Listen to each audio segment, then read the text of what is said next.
Welcome back to All This Math. This is Professor Parker, and for this lesson, we're going to talk about converting numbers that are in scientific notation back to what we call standard form, or we could call it standard notation, but just basically the way we typically write numbers, right? Which is not in scientific notation.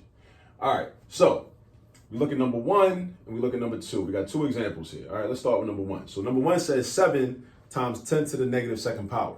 Now, I do think that it's kind of, in my opinion, it's easier to go from scientific notation to standard form than it is vice versa, to go from standard form to scientific notation. Because basically, this is just a set of instructions, right? This negative 2 exponent tells you where to move the decimal point. That's what this exponent does. It tells you where to move the decimal point, right? And scientific notation, as I've said in other videos, is basically is part and parcel of the language of science. So if you are interested in going into any of the science fields, if you want to go into medicine, you want to go into chemistry, you want to go into a physics related field, any of the sciences, any of the STEM disciplines, then you need to have an understanding of how to write numbers in different forms, right?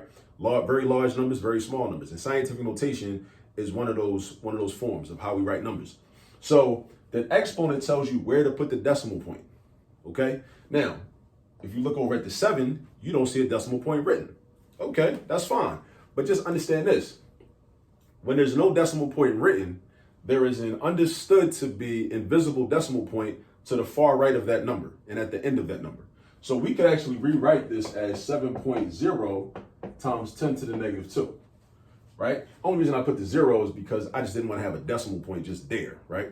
So 7.0 times 10 to the negative 2. So now the exponent, again, it tells me which direction to move the decimal point. So this is my decimal point. I'm going to move it 2 spaces. And because it's a negative exponent, ask yourself, where the negative numbers at on the number line? They to the left. So that's where you move.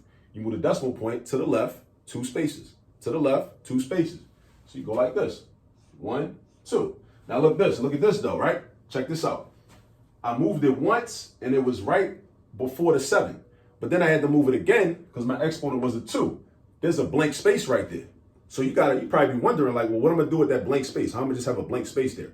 Whenever that happens, you put a 0 there as a placeholder. Whenever that happens, when you're doing work with scientific notation, you put a 0 there as a placeholder. So it's gonna be like this.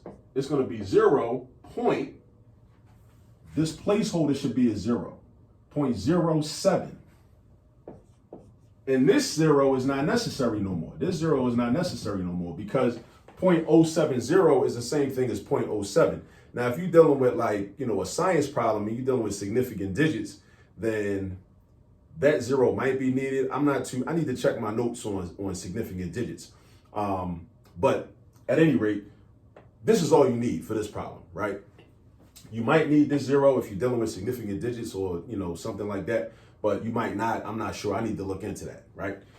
But this is the answer, 0.07. 0.07 is the answer because look, we just followed the instructions. This exponent negative 2 tells me where to put the decimal point, right? So the negative 2 means I'm moving to the left because how do I know that? Because that's where the negative number's at. If I think about the number line, I picture the number line in my mind like I do. Like I remember I learned the number line when I was like in 6th grade, right? That's like 32 years ago. Right? Back in the day. You know what I'm saying? Like before everybody had cell phones, way a long time ago, right? You would go 2, so the negative numbers are to the left. And this 2 means I'm moving 2 spaces. So I'm going 2 spaces to the left. So I go from here where the decimal point was at, I go 1 space, now I got 0.7. I go 2 spaces, that means I got 0.07, but it's a blank space there. But you're responsible for writing the 0. You are responsible for writing the 0. Remember that. If it's a blank space, you got to write the 0. If it's 2 blank spaces, you got to write 2 zeros. If it's 4 blank spaces, you got to write 4 zeros. That's your responsibility when you're doing these problems. Now, this 0 right here is on the other side of the decimal point. You don't have to write that 0, but I just think it looks neater, right? 0.07 instead of just 0.07. But this is the final answer to that, right? This is the standard form of this number in scientific notation. Let's look at number 2.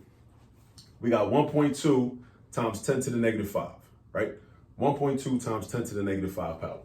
Now, again, the exponent is my instructions. It tells me what to do. It indicates which way I should move my decimal point. This is a negative. So where the negative numbers at on the number line? They to the left. They to the left. So I know I'm moving to the left. Now, how far am I moving? 5 spaces. 5 spaces. See, it's very straightforward. It's very straightforward. But if you don't know that, if nobody told you that, then it's going to seem like the most difficult thing you ever seen in your life. But I'm telling you, it's very straightforward. Look at the exponent. That exponent is a set of instructions. If it's negative, you move the decimal point to the left. If it's positive, you move the decimal point to the right. Right? And the number tells you how far to move it. Now, some people teach it a different way. They say to actually not move the decimal point, but actually to move the number.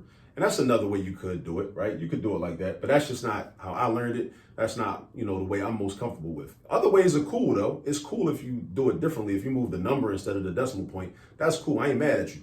I'm just saying that ain't my thing, But I can respect it though. I can respect it. I understand the logic behind it. I see the methodology. It's cool, right? But and also it's good to know how to do things in multiple ways. Like I know how to do it like that. It's just not my preference, But that's the beauty of learning math. You learn different methods of how to do problems, and then you pick and choose which way you want to do it when you want to do it. All right.